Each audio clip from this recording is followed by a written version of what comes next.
సర్వశక్తివంతుడైన దేవా, మీకే స్తోత్రం నాయన.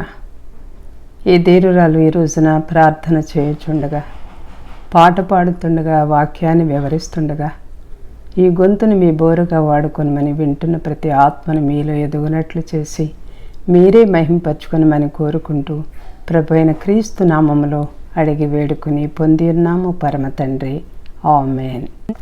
తండ్రి వేరుక ఆదరణకర్తను మీకనుగ్రహించునని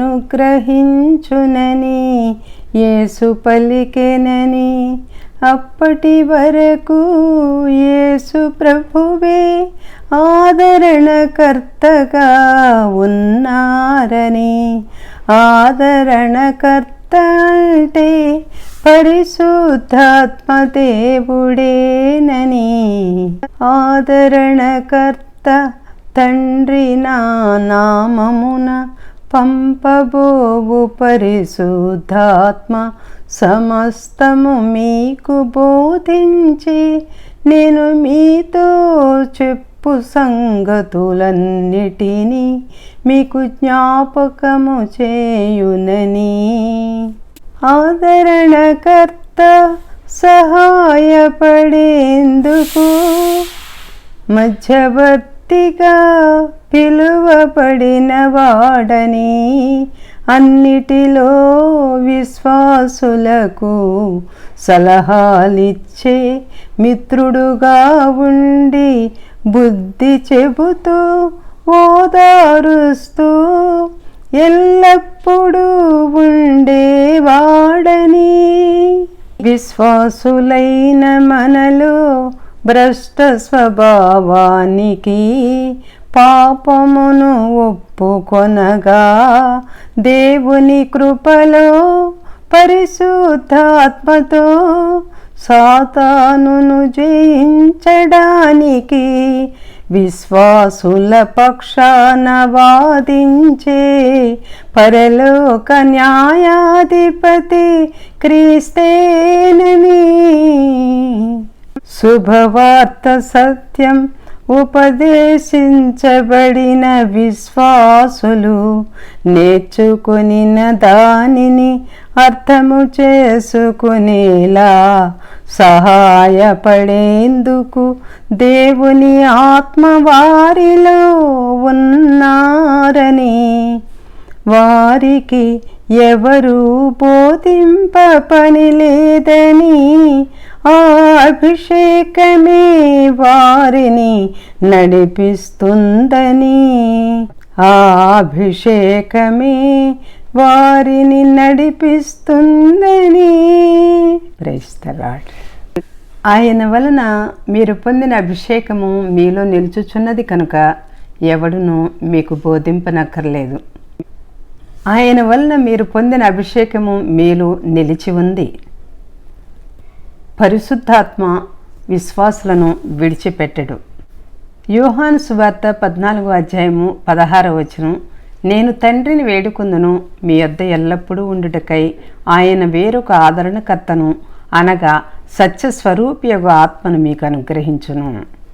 ఆదరణకర్త అంటే సహాయపడేందుకు పిలువబడినవాడు అని దీని అర్థం. మధ్యవర్తిగా ఉండేవాడు, ఒకరి గురించి విజ్ఞాపన చేసేవాడు అని అర్థంగా కూడా ఉంది.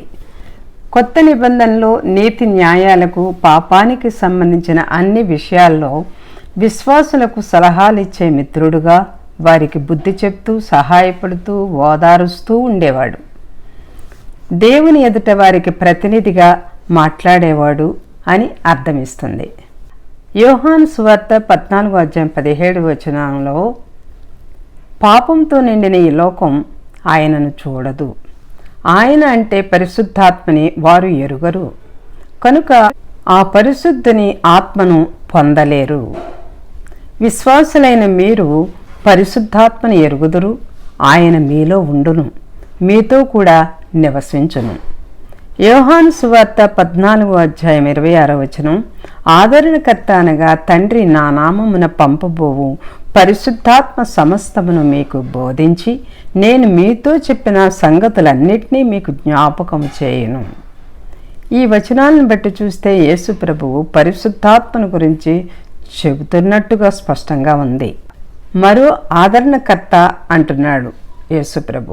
అప్పటి వరకు ప్రభువే ఆదరణకర్త. యేసు ప్రభువుకు ఇదే మాట వాడబడింది. 1 యోహాను 2:1 మీరు పాపము చేయకుండా విశ్వాసులందరికీ సాధ్యమైన ఒక గొప్ప సంగతిని ఇది వెల్లడి చేస్తున్నది. మనలో భ్రష్ట స్వభావము ఉన్నప్పటికీ దేవుని కృప వల్ల, పరిశుద్ధాత్మ శక్తి వల్ల మనము దాన్ని గెలవగలం. కానీ సాకులు చెప్పకూడదు. విశ్వాసుల పక్షంగా వాదించే పరలోక న్యాయాధిపతి క్రీస్తు ఉన్నారు. సైతాను మనపై నేరాలు మోపుతుంటాడు. క్రీస్తు మన తరపున వాదిస్తూ ఉంటారు. 1 యోహాను 1:9 మన పాపములను మనము ఒప్పుకొనిన ఎడల నమ్మదగిన వాడును నీతిమంతుడును కనుక ఆయన మన పాపములను క్షమించి సమస్త దుర్నీతి నుండి మనలను పవిత్రులనుగా చేయును. మనతో ఆయన జరిపే వ్యవహారాలలో తన మధ్యవర్తిత్వంలో పరిపూర్ణ న్యాయవంతుడుగా క్రీస్తు ఉన్నారు. ఎఫ్సీలకు రాసిన లేఖ 1:13 మీరును సత్యవాక్యమును అనగా మీ రక్షణ సువార్తను విని క్రీస్తునందు విశ్వాసముంచి వాగ్దానము చేయబడిన ఆత్మచేత ముద్రింపబడితిరి. ఇక్కడ మీరు అంటే యూదులు కాని విశ్వాసులుగా ఉన్నారు.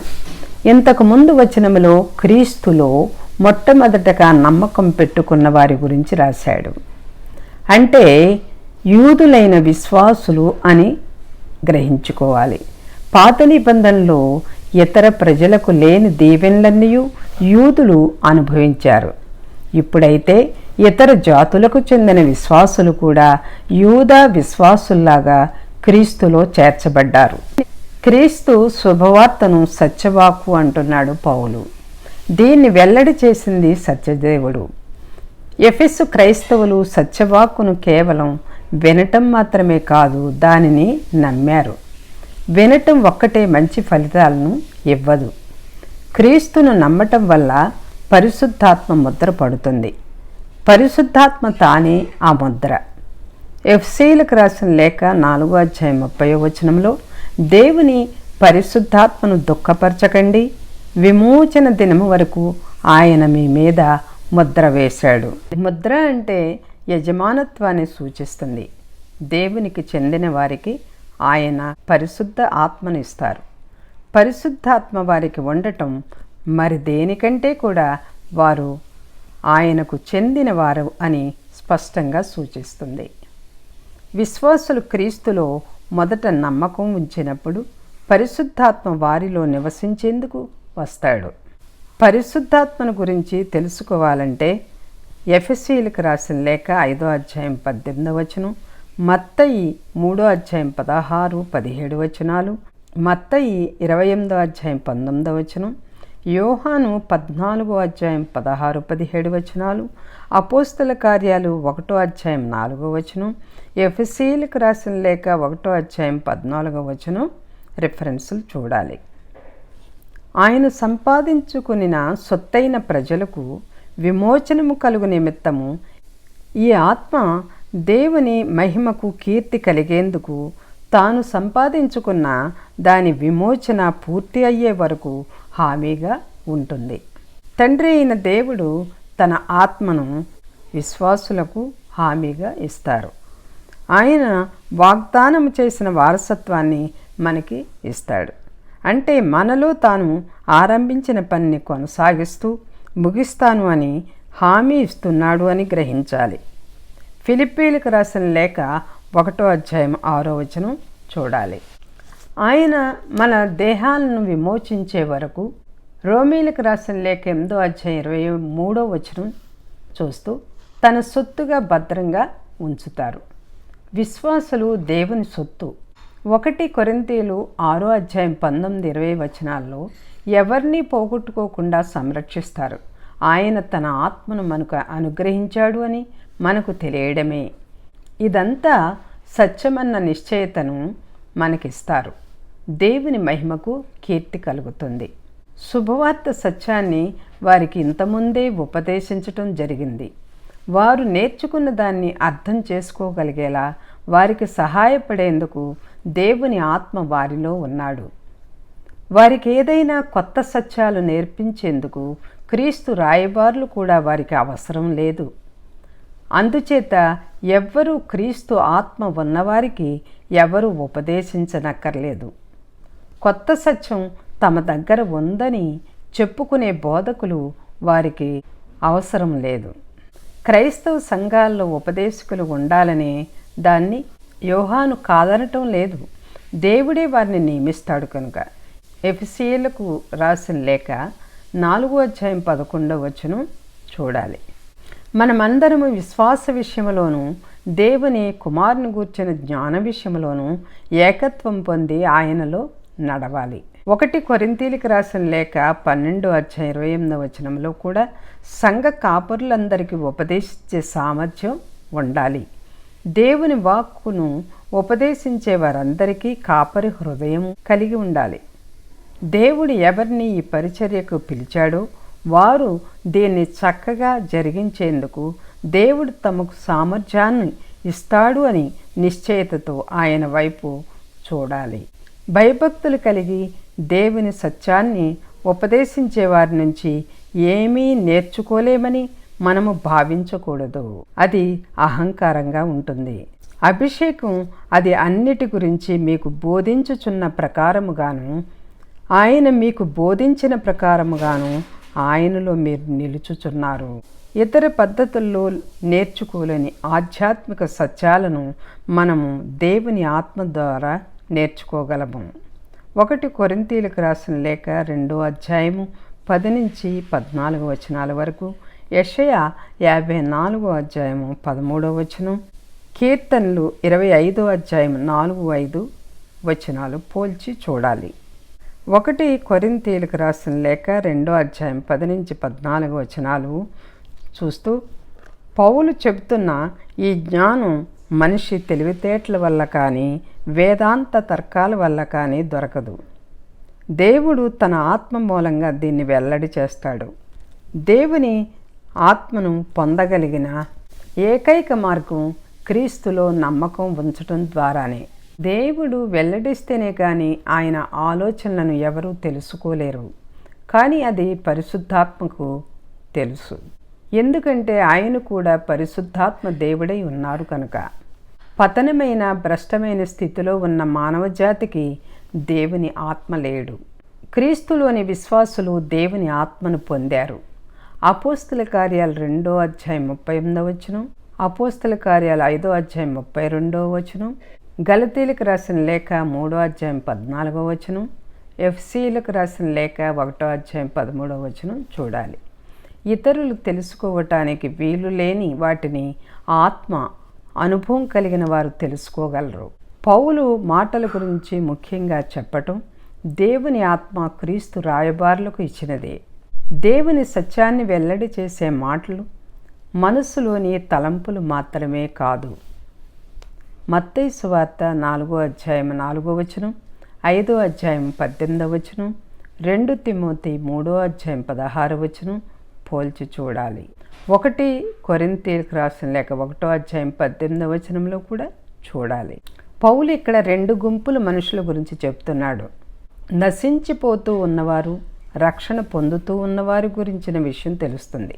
క్రీస్తు శిలువ పట్ల మనుషులకున్న మనసు, ఆలోచనలు వారు ఏ గుంపుకు చెందుతారో చూపిస్తాయి. మతనిష్ట కలిగి ధర్మశాస్త్రాన్ని పాటిస్తున్న యూదులు, వేదాంతం పట్ల ప్రీతి కలిగి తమ విగ్రహాలను పూజించుకునే గ్రీసు దేశం వారు శిలువను గురించి అర్థం చేసుకోలేకపోయారు. వారు ఆత్మ నిబ్బరం, అహంకారం కలవారు. ఇలాంటి వారు అబద్ధాలు, మోసం, దొంగతనం చేయటం, క్షణికమైన సుఖాల కోసం జీవించటం, మనుషులు చేసిన బొమ్మలకు నమస్కరించటం తెలివి తక్కువ అని వారు అనుకోరు.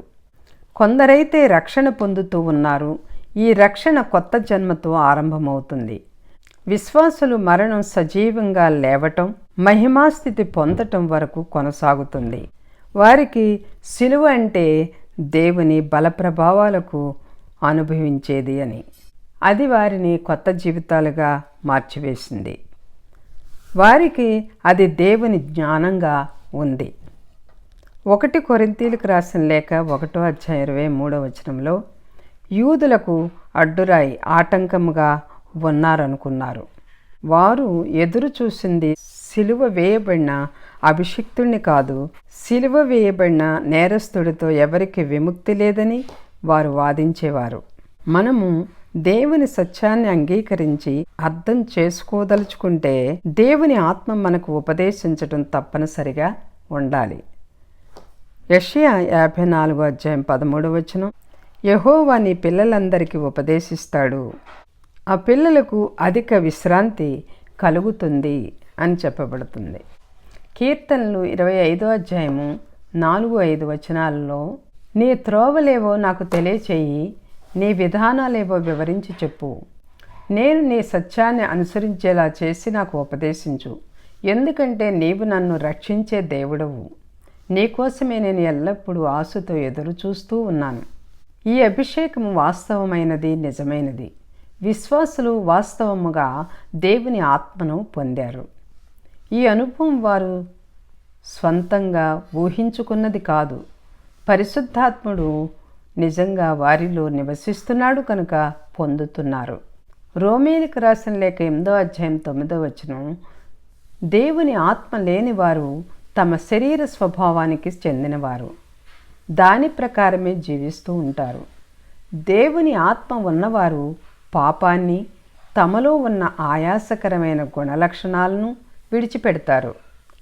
వారు దేవుని ఆత్మకు చెందినవారు. ఆయన వారిలో నివసిస్తూ వారిలో పనిచేస్తూ ఉంటాడు. దేవుని ఆత్మను క్రీస్తు ఆత్మ అనడం, క్రీస్తు దేవుడే అని రుజువుపరచడం జరుగుతుంది. క్రీస్తు ఆత్మ లేకుంటే ఎవరూ క్రీస్తుకు, దేవునికి చెందినవారు కారు. పాప విముక్తి, నిర్దోషుల లెక్కలోకి రావటము ఉండవు. అలాంటి వారికి క్రైస్తవులు అని పేరు ఉండవచ్చు, కానీ వారు క్రీస్తుకు చెందినవారు కాదు. క్రీస్తు ఆత్మను పొందటం అంటే క్రీస్తులో నమ్మకం ఉంచడం ద్వారానే జరుగుతుంది.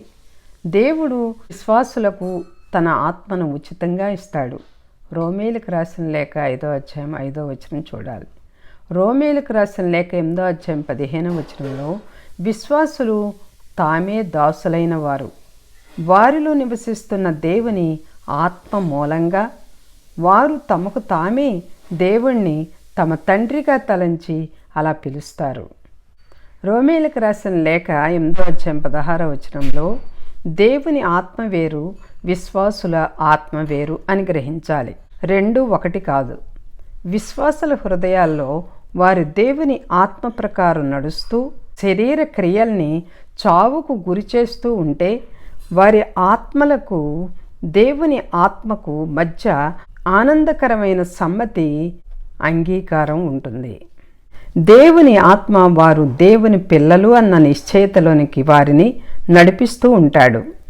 1 యోహాను 3:24 అలాగే 1 యోహాను 4:13 చూడాలి.